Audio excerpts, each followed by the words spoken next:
Today on the Conscious Fertility Podcast, we got Dr. Vanessa Lapointe, parenting educator, best-selling author, and international speaker. Now, we're constantly talking about consciousness and fertility, but I brought somebody about conscious parenting on today. And so a little bit more about Vanessa. She's written 2 books. Her first is Discipline Without Damage. And then her second book is Parenting Right from the Start. And both of those, by the way, can be found on Amazon and most bookshops. And her passion is walking alongside parents, teachers, care providers, and other big people to really see the world through their child's eyes. She believes that if we can do this, we are beautifully positioned to grow up our children in the best possible way. And I had asked on Instagram for people to send me some questions. So we're going to talk about some of those ways to best grow up our children in the best possible way. I also want to let you know that she does offer an online course called Discipline Without Damage. It's a self-paced program that guides you through weekly challenges, reflections, and lessons designed to help you better understand your child's behaviors, your reactions, and ultimately how to foster a strong relationship with your child. Vanessa, I'm glad to have you here on the podcast today. Thrilled to be here. Thank you so much. Now, for our listeners, Vanessa and I met at Conscious Workshops and through Conscious Circle. One of our teachers of consciousness is Gila Golub, and so it's great to talk consciousness with you today.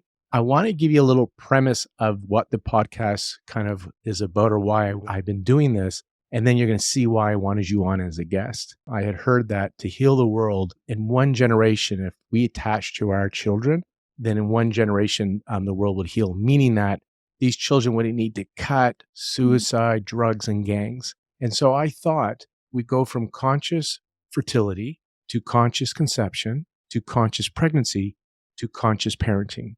And so I want to talk to you about the parenting side, and I've been in practice since 2000. So a lot of the women and men I see, their kids are now in their 20s. A lot of them are teenagers. And then there's a whole bunch that have newborns and toddlers, and they're asking for the manual.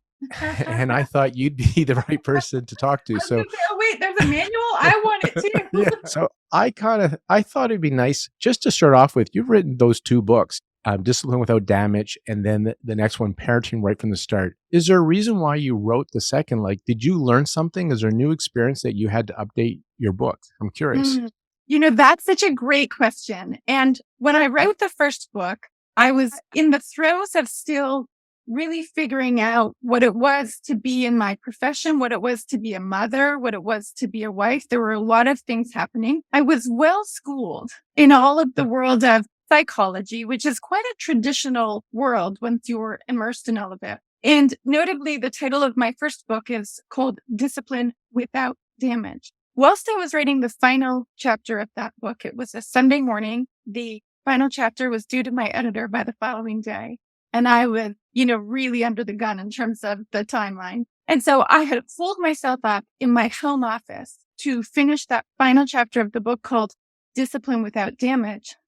And I heard this horrible, horrible sound coming from my own backyard. It was the sound of a child screaming in agony. And so I went running, as one does when you hear your child screaming in agony, to discover that my son had gotten into a bit of an issue with his dad around doing chores in the backyard. It was a cold spring day. And rather than helping his dad pick up all of these fallen branches from a recent windstorm, he had decided to get on the trampoline and refuse to come off. So to teach him a lesson, his dad had hauled out the garden hose, trapped my son on the trampoline, which had one of those enclosed, mesh around, and was spraying him down with freezing cold wire. I completely get why my then husband flipped his lid and went there. And I completely get why my then 7-year-old child was in complete counterwill to what it was that his father was asking. And I dealt with the situation and went back in the house and thought to myself, do I release this book? Because I clearly don't have it figured out in my own household. And what does one do? Of course, the timeline was too far advanced and there were other people involved at that point. So the book got released. And from that moment forward, I was really thrust into a period that would span several years of trying to figure out, why could I know all of the things here, but not live all of the things here in a conscious way with my then partner, with my children, in my home. And so along that path, I found our teacher, Gila Golub, and I learned a whole bunch of stuff. I had trained with Gordon Neufeld before that. I had, of course, studied at university for 13 years. I had been practicing for several years at that point, but I hadn't really figured out the pathway from here to here for me as a person. So I got to work on all of that, whether I wanted to or not. And as I delved deeper and deeper into an understanding of that, it was really upon my heart that I had missed a big piece. I think the Discipline book is brilliant in a lot of how it speaks about attachment and all of the things, and it doesn't embed why it's so hard to deliver on those things when you know that it's the right thing to do and you just can't get yourself to that point. And so thus the Parenting Right from the Start book was born. And I always say the first 6 chapters, it's a 12-chapter book. The first 6 chapters of that book are for anybody who has children or who has ever been a child, because it shows you how we become who it is that we are. And I want to emphasize that again. It's for anybody who has children, whoever has been a child. So basically it's for everybody. And I would say for anybody who's planning to have children as well. But definitely because we're going to talk about this, but so much of our reactions and how we see our children is really we're regressed as children. We haven't grown up. We have adult bodies, but we often become children, and it's hard to be 4 years old yourself and try to parent a 4-year-old. 100%. And we all, I gave an example of my children's father having really lost it that day. And there were other times when I would have been the 4-year-old in different ways, never spraying my child down with a cold garden hose, and in being reactive towards my partner or reactive towards other things in life, embodied perhaps in a different behavior. But we all regress back to the child versions of ourselves. And really, when we want to parent consciously, it's about understanding that as you walk that path, it's not just about growing the child who's in front of your eyes, and also about growing the child that still lives inside of you and is yearning for that connection. And I think I heard you once say that your clients, your patients aren't children. It's actually the parents. Like that's who you want to see, right? At the beginning of my career, I only worked with children, and I would sometimes have their parents in on the sidelines. And 20 some years in counting, I have really come to understand that the majority of the work, with a couple of very specific exceptions, 98% of the work is to be done with the parents, not necessarily because they've messed it all up, and certainly because they are the ones that have all the power to change the environment for the child internally and externally.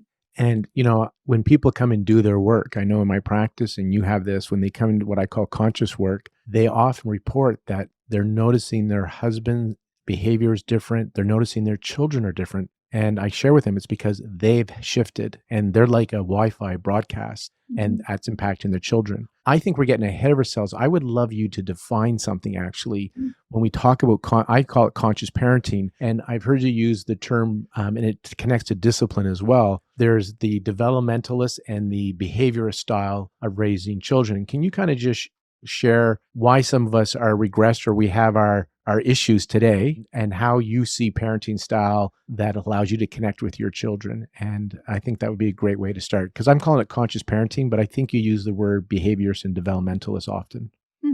So I will define that by bringing forward a quote from Dr. Dan Siegel, who is an interpersonal neurobiologist by self-acclaim out of the US. And he said, the environment creates the mind, and then the mind creates the environment. So when we are children, particularly during our very formative years, our first 6 to 8 years on the planet, the environment all around us is forming our mind. It's literally soaking into our cells and on up into our neurons, and it's forming the fabric of how we will think about, see, experience the world. So the environment around us as children forms our mind. We grow up, at least in form, and we become adults. And that mind formed in our childhood is now living inside of us as an adult, and it now creates the environment around us in which our children grow. So when we think about the concept of behaviorist parenting, which really became, I suppose it ties to a lot of the theoretical understandings of who children are and how that has shifted over the years, but it became quite popularized, we'll say, in the 1950s. And once it's in you, and once it's in the system, and once it's in the culture, it takes a very long time to wash out of the culture if something new were to come along. Essentially, the core of behaviorist parenting is you don't like the behavior that you see on the child, so you squash it. When we speak about behavior, we often talk about the ABCs of behavior, the antecedent, the thing that comes before the behavior, the thing that actually happens, and then the consequence, the thing that comes after the behavior. Behaviorists tend to focus on the consequence. So you present with a behavior and they squash it. And typically the strategies that have been most effective at squashing behavior involve a component of emotional separation. So old school discipline, including smacking and spanking, obviously had a component of emotional separation as well as physical abuse. And the emotional separation would have been the person meant to love you and to be your best bet and to care for you is now harming you. And so an emotional separation. And then, we kind of slicked it up a little bit and we went the way of timeouts. And, if you didn't get A+, then we would take away your allowance or we would consequence you somehow. If you didn't perform the way you were supposed to perform, you met with a consequence. So anything that's focusing on that consequence-y kind of part, that's behaviorist approach. Developmentalists tend to take an antecedent approach. And the antecedent is the thing that comes before the behavior. So it's really, how are we going to make sense of why this child is presenting in this way? So if a 2-year-old is biting, as a behaviorist, you bite them back. I've literally had people suggest to me that would be a far more effective route because that would sure stop the behavior in its tracks. And yes, it would. And it would do so at a great cost.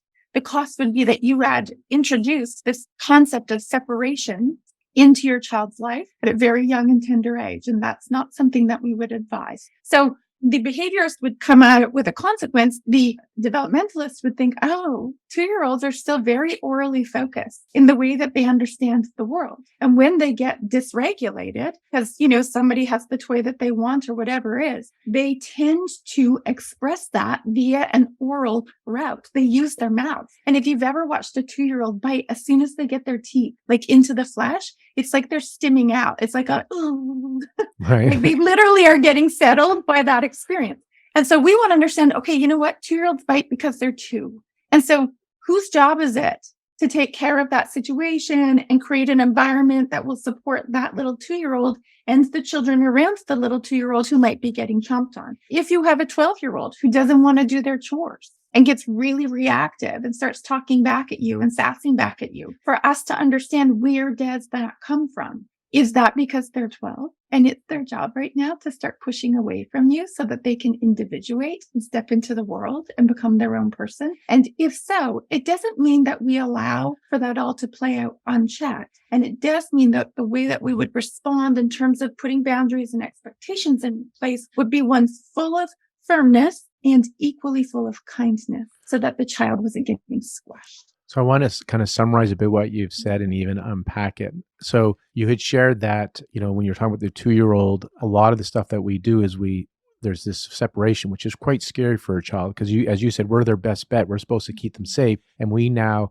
have shown our angry face and put them in the corner or put them in their room, or maybe some people have hit their child. And so that's going to impact their nervous system, right, of safety. And you had shared that Dan Siegel said that the environment creates your mind. So being put in the room, being told you're a bad boy, right? And then later, your mind creates your environment. So you're talking there about how your thoughts create your reality. Like this mind now is your subconscious. So this is unconscious programming. They can't help themselves, but this is what's happening. And then the biting, is this because they're trying to get their needs met? Like this is a way of them trying to get their needs met, maybe in an inappropriate way. And the follow-up question is, so can you give an example? Because as a parent, if there's 2-year-olds and somebody's biting my child, I don't think I would want to sit around and watch that. I'd want to interfere. And you talked about the kindness and firmness, and I'd love you because by the way, I've listened to Vanessa speak so much at our groups that we get together with. So I love your mountain analogy of the two sides with the firmness and the kindness. So can you go back to that example then of the 2-year-old that's biting, and then kind of this conscious developmentalist approach of what's going on inside your mind? Like you said, you understand what's going on with the child. They're trying to get their needs met. They're 2. There's this oral fixation. But then in practicality, how do we keep our child safe and how do we prevent our child from biting the other child? Yes. So I love that we will go that direction because it puts the spotlight squarely where it needs to be. The spotlight in terms of a 2-year-old's behavior is not on the 2-year-old. The 2-year-old does not yet have the neurological wiring required to be able to manage their impulses and consider another person's feelings and do all of those kinds of things. So if you're in their way, they go and bite you, not because they're, a burgeoning little lunatic, and rather because they're two. So it's not on the 2-year-old to shift that behavior. It's on the grown-ups around the 2-year-old to create an environment for that 2-year-old that will work alongside that behavior and also work for the other children that are getting chewed on. So to go to the mountain, do you have a question? Right. Yeah, I want to because I want to ask you this is when you put it on the parent's responsibility, my understanding, tell me this is a stretch here, but by us taking responsibility, we're going to help regulate our child's nervous system by us showing up in a different way. And I think you're going to get to that with the mountain. But this is what we now know through research science is that you can help, and this is Stephen Porges' polyvagal theory, by you showing up present conscious and what you're going to share with the mountain analogy. It's not just what you're seeing on the outside, but there is something happening on an unconscious level from nervous system to nervous system. Do you follow? Do you subscribe to that? Well, you just gave me goosebumps in the description of it because that's exactly what's happening. And you can't see it, but it lives there. It's like you've built this bridge from your brain and heart and mind into your child's brain and heart and mind. And from the outside, you actually give them the internal energy that you are carrying around right now. So if you are like, oh, you gorgeous little 2-year-old, I love how perfectly two you are. You are amazingly two. And just because I think you're amazingly two doesn't mean I let you chew on other children. And I love that you're you. And I got you and I'm right here. And I'm going to help you navigate this really tricky moment.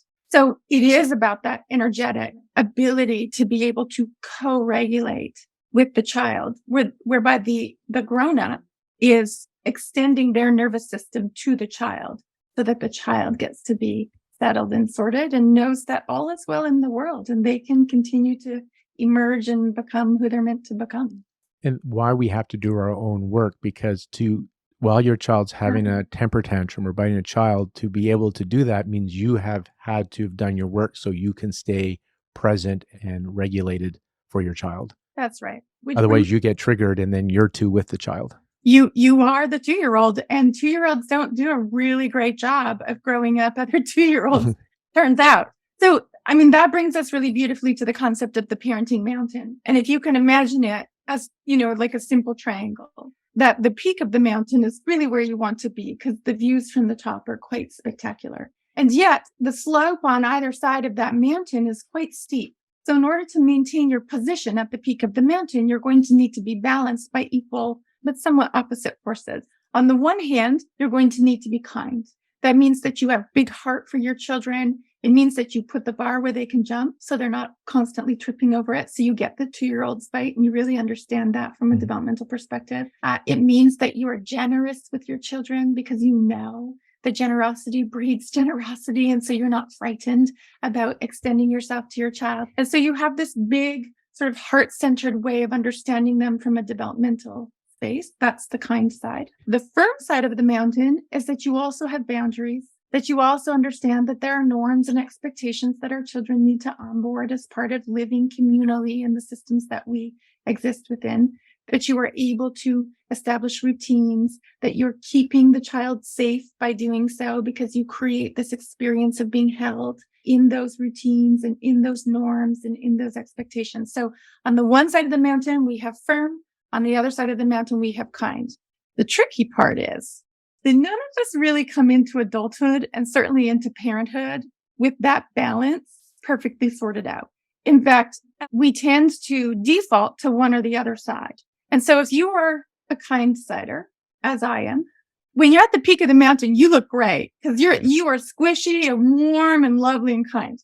The problem is that you can very quickly lose your firm. And when you're not balanced by that firm side, you roll down the kind side of the mountain and you turn into what I call a jellyfish parent. Like you have no spine and no backbone and you're overextending and you're doing too much and all of these things are happening. And you often feel guilty.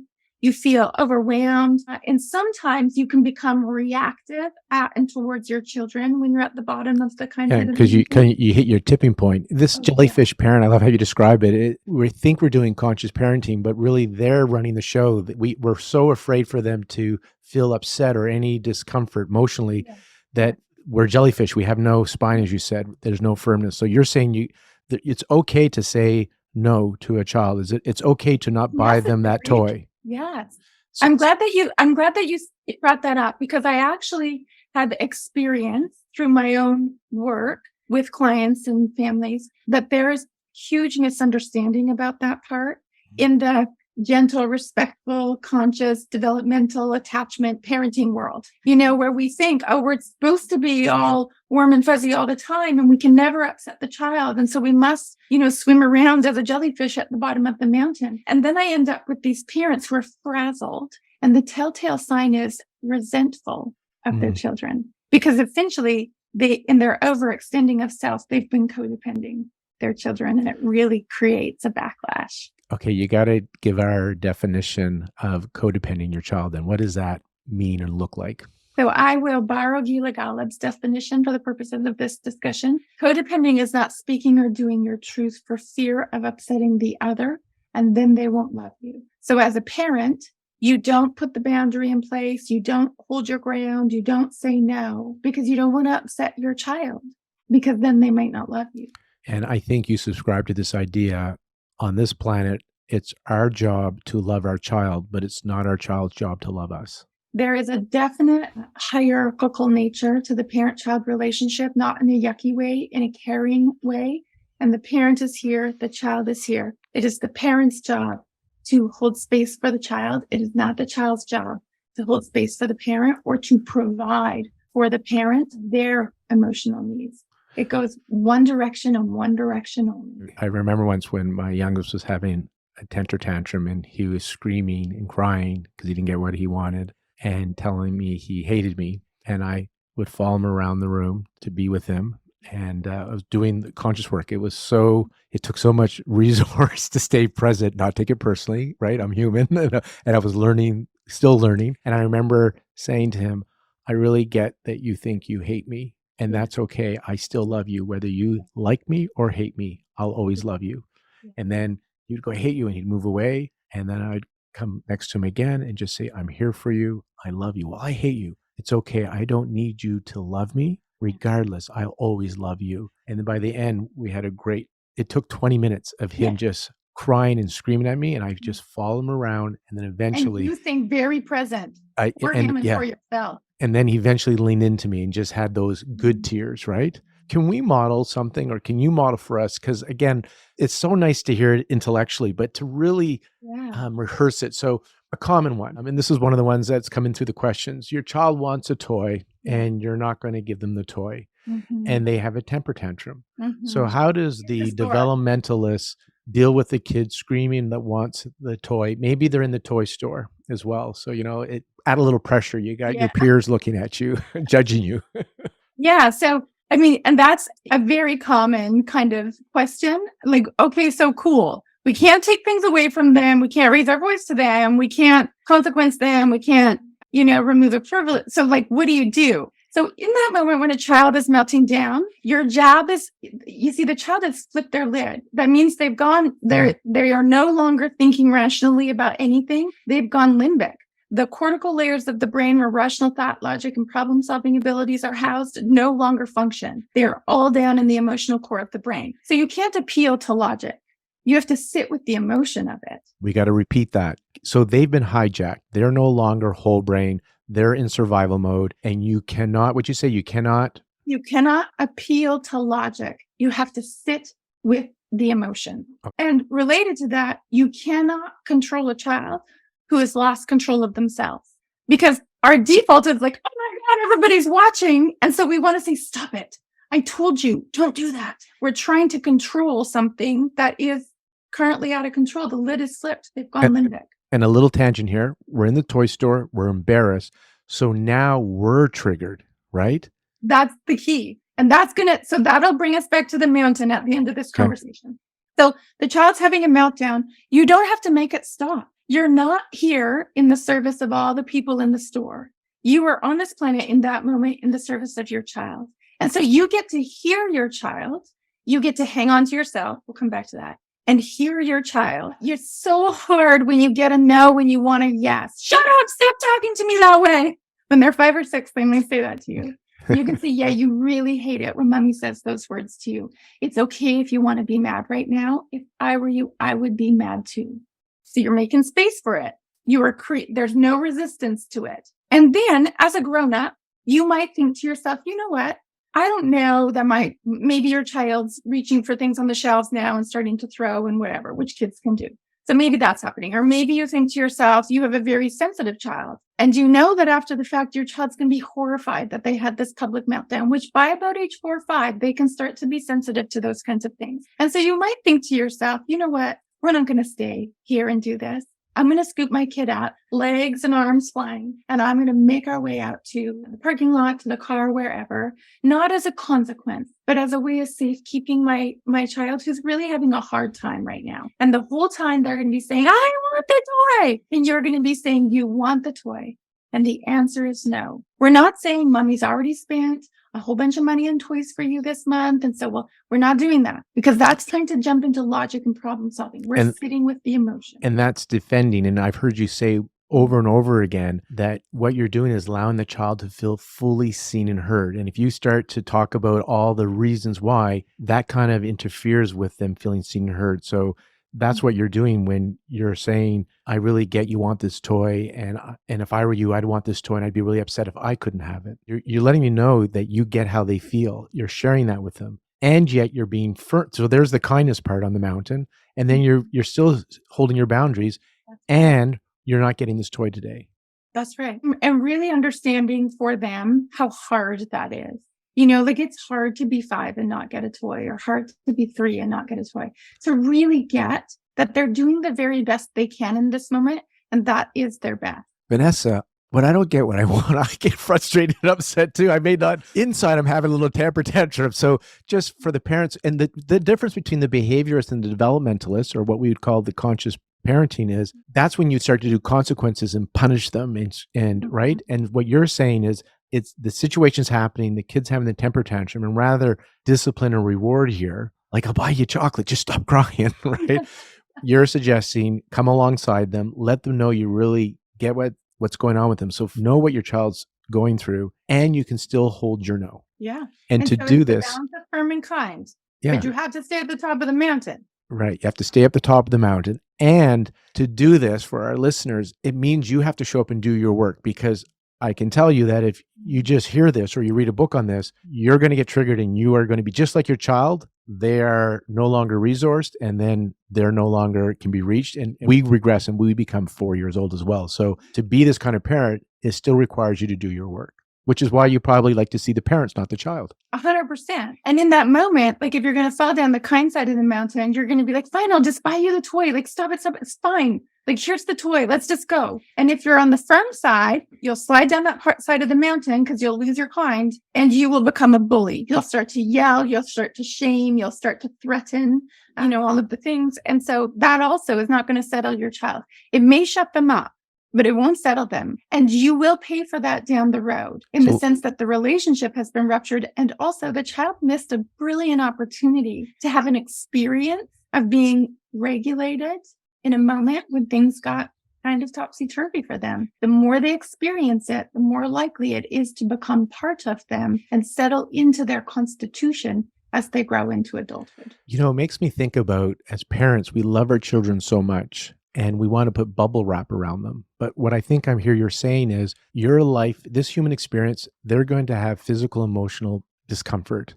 Mm-hmm. And what you're suggesting is you're going to help them regulate, that you can be there and help them feel safe in that discomfort. And that's the difference. So it's a lost battle. We cannot bubble wrap our children. True story. What about the parents that I see, and I'm one of those parents, but it's those that have come to me and they're having their second child, or those that had their first, and now they're like, now what? Like, I just read Vanessa's book. I mean, I'll tell you, here's a full true confession. Once I learned about the conscious work, my kids are already toddlers. I was like, I need to have a third. I really screwed up these two. I could do better if I have a third. I need another child. And so what I realized, and the answer is, it's never too late as a parent for your children. But how do you respond to those that are afraid that they're going to mess it up? Because I think myself and many parents, want to do this perfectly. And I don't know if that's realistic. So what's your response to those that say, I'm going to mess it up or I've messed it up? Like, how much can we mess it up and our kids still be okay? How's that for a question? That's a great question. And I have a couple of answers to that. So the first thing is we actually know a little bit about an answer, concretely speaking, from the attachment-based literature. When a child is in a relationship with their parent, there's some researchers out of Harvard, Edward Tronick being the main driver of all of that research. And he was the guy who created the still face paradigm, where he puts parents in interactions with their children and looks at when their face goes blank and devoid of emotion, what happens to the child. So what we know is that relationships are meant to be up and down, and that only 30% of the time in the best parent-child relationships are the parent and the child really attuned and connected.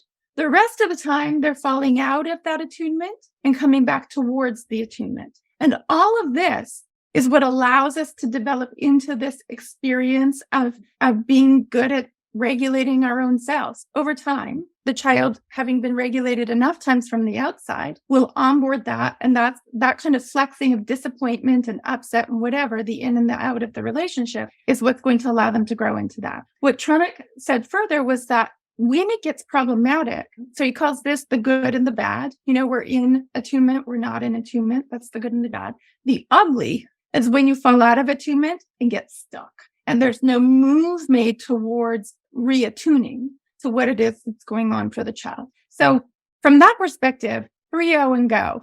30% of the time, and you're like a rock star parent. I'll have some more confessions here. So this helps because I have own personal experience. If somebody goes unconscious as a parent and you realize it an hour later or 2 days later, you can do a redo. You can still go and come alongside your child and heal that, can you not?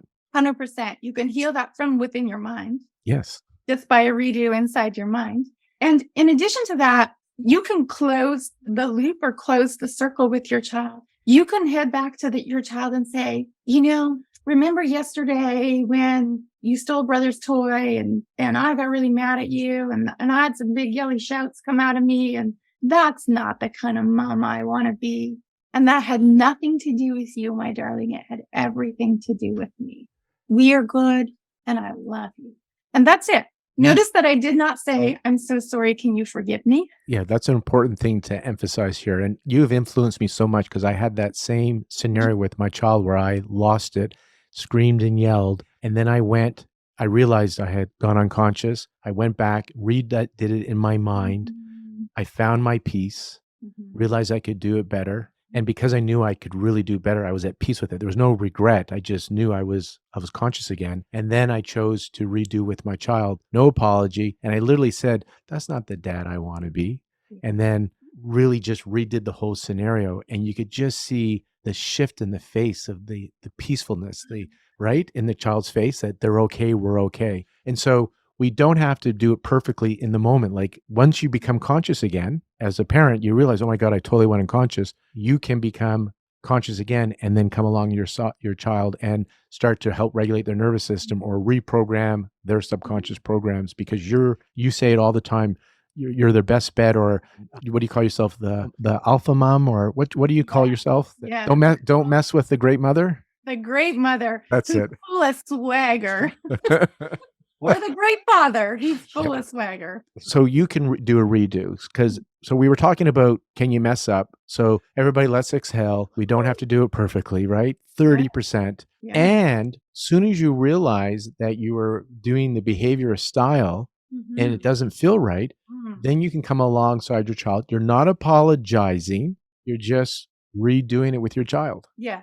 And there's even this concept in the developmental literature called the good enough parent. Well, initially it was the good enough mother. And then we realized, dads actually matter. So we call it the good enough parent. That you don't have to be perfect. Nature would have never been so fool to have designed our children as such delicate organisms that if we were to, have a moment where we went unconscious and got a little yelly shouty, that we would wreck them. We're not going to do that. And I do think that it's worth discussing why people have that fear in the first place. And really, that brings us right back to where we started. As parents, we're afraid of messing our children up because of the programming that we onboarded way back in the day when we were children.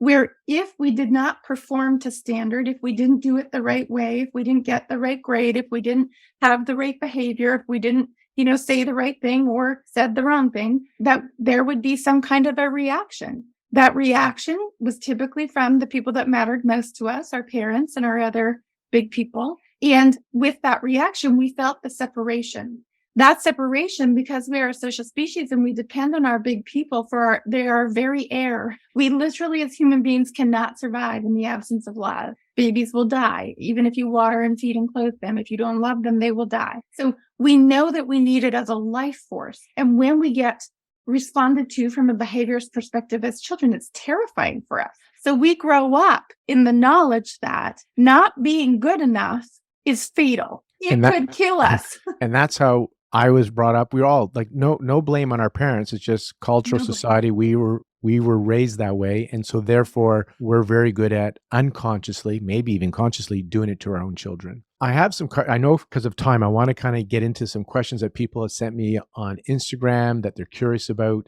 So the sleep. There's co-sleeping, and then there's people saying, I'm going to give you two examples, and I would like you to tie this into, I've heard you talk about this independence with children that people are trying so hard to do to create dependence and independence.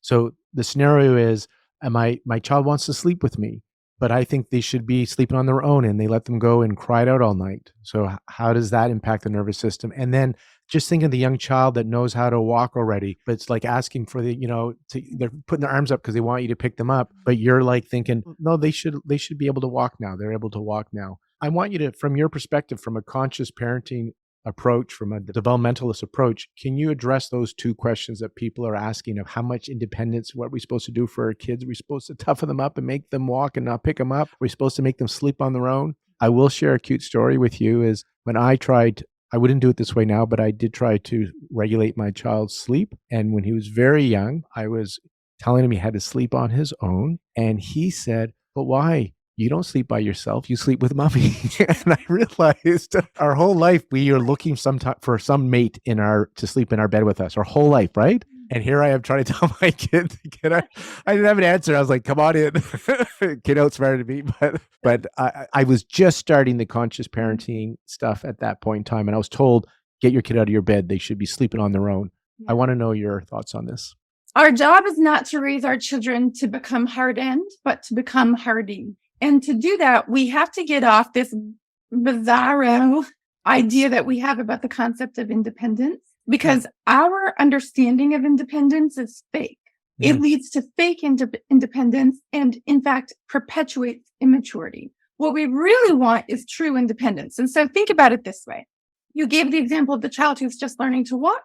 They come toddling over to you. Let's say they're 18 months old, 24 months old. They put their hands up in the air and they say, up, because they want to be carried.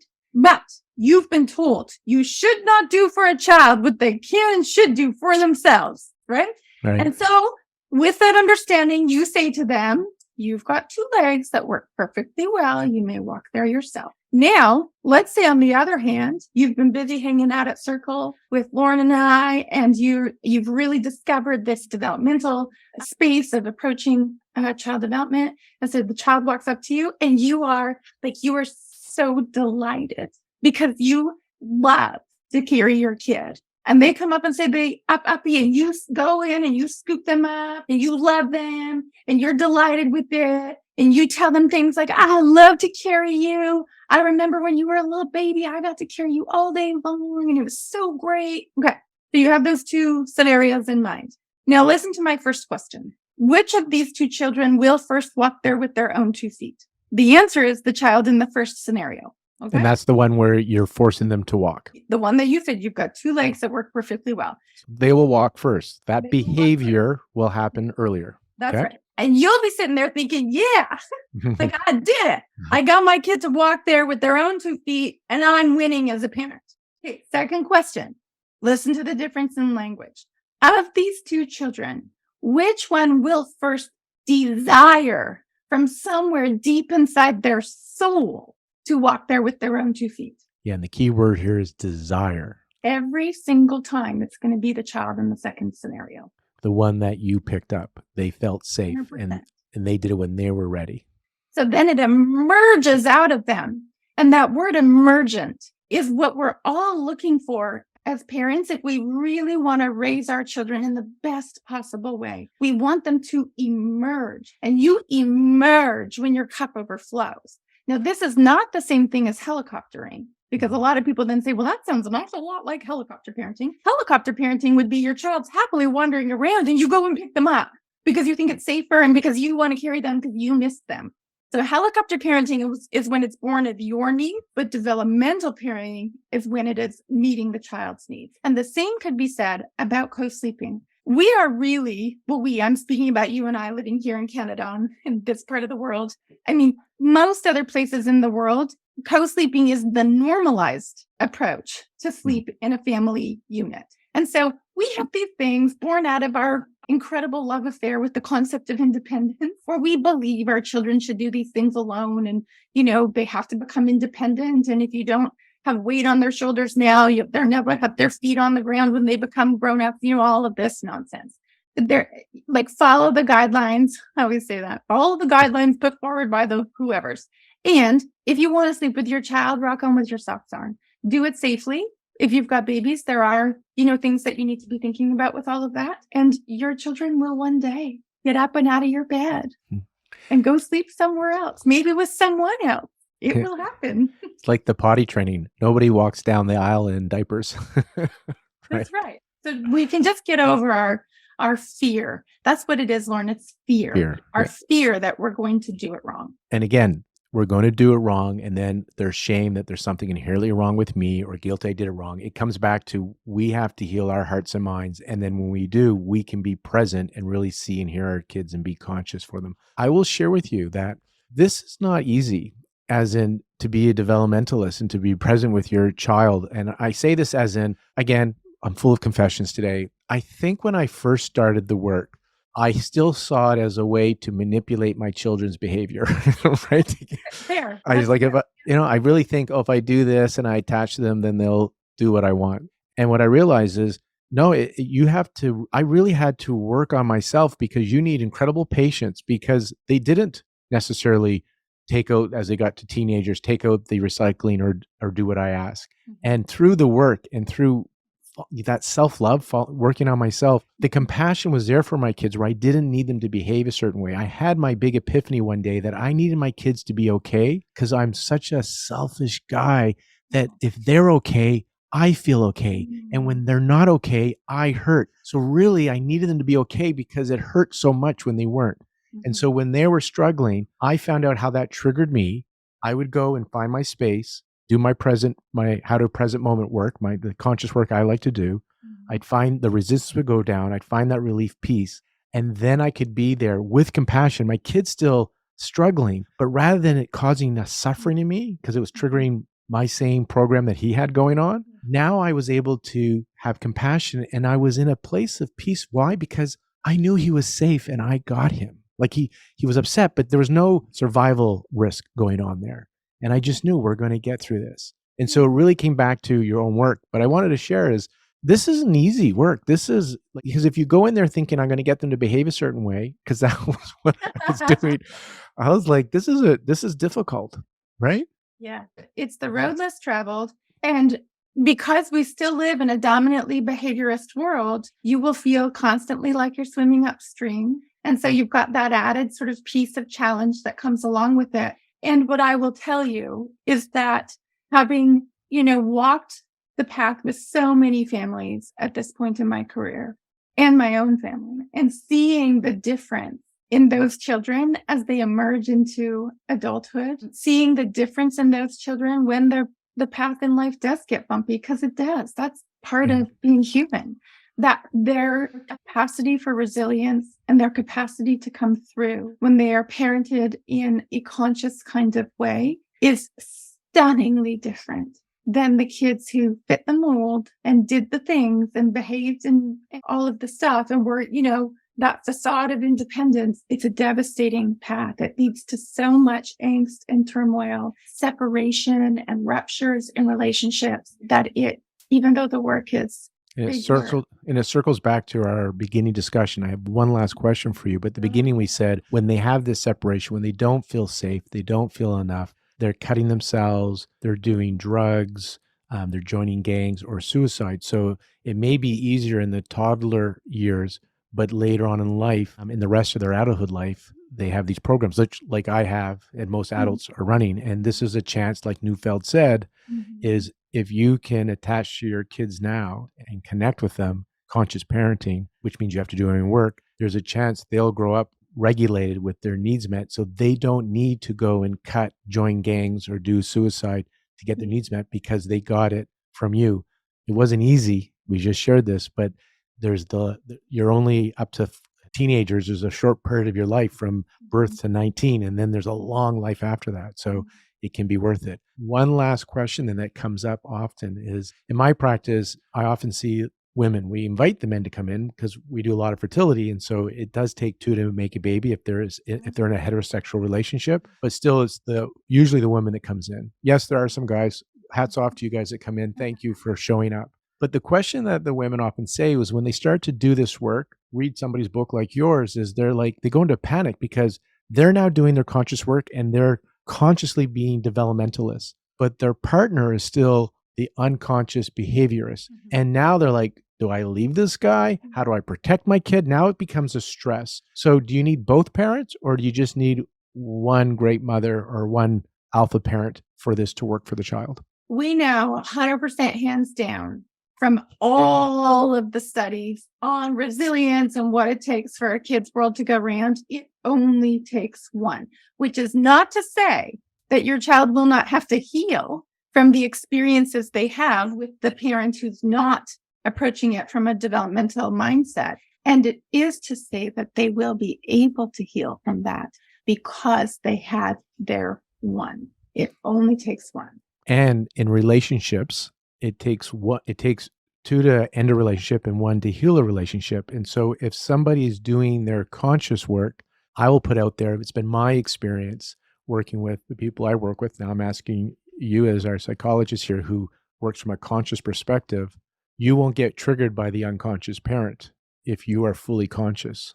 You will see them as a friendly soul who's come into your life in order to awaken you. And you will also have compassion for them because I promise you, behind the story of the behaviorist parent is a story that would bring you to your knees and how devastating it has been for that person if you really understood the psyche behind it all. And so compassion and presence, you can almost look forward to your spouse or co-parent being challenging with your children because there's so many opportunities in that word. So many opportunities for growth and in your own evolution. Vanessa, I'm so glad we got together. I think we're going to have a part 2 episode, just like our teacher Gila. Gila has 2 on there. We mentioned Gila, so episode 10 is out. Check that out. She has another episode coming out. I don't know when, but look for that. We mentioned Steve Porges. He's on there. And Vanessa, I'm hoping we get a second episode with you because I have so many more questions, but I kind of think this fit in nicely from conscious fertility to conscious conception to conscious pregnancy to conscious parenting. And like you said, if you have a child or you have ever been a child, then this work is for you. And so next, I want to remind people, we'll put in the show notes, but how would you like them to find out more about you? Where do they find your books, your online courses? How do we find you? So all of that, if you navigate to Dr. Vanessa Lapointe with an E on the end.com, there's links through to all of the major booksellers for my book. There also are links through to the online courses. I have 2 more that will be coming out in the next few months, one on anxiety and approaching that from a conscious space, and one on just general parenting and approaching that from a conscious space. And so all of that information is on my website. I'm also very active on social media. I put out a lot of video clips because people love to hear the templates and the voice and understand how to respond and those kinds of things when the going gets tough. So both Instagram and Facebook. Perfect. And Vanessa hasn't heard me say this, but a lot of the guests I've had, especially if they're local, I'll say, you know what, we got to do something like locally, like a workshop together. And a lot of them have. And so Vanessa, I'm going to be checking in with you for us to do something here over Zoom or in Vancouver, since you're so close by. Again, you guys, you can find her on Facebook, Instagram, go to her website. Her books are fabulous, and I've seen Vanessa present and share, and so I expect her online courses to be A+ as well. And so there is no manual, but there are some tools that are available to help you stay present and conscious for yourself, and then obviously so you can hold the space for your child. Dr. Vanessa Lapointe, thank you for joining us on the Conscious Fertility Podcast. Thank you. Thank you for having me.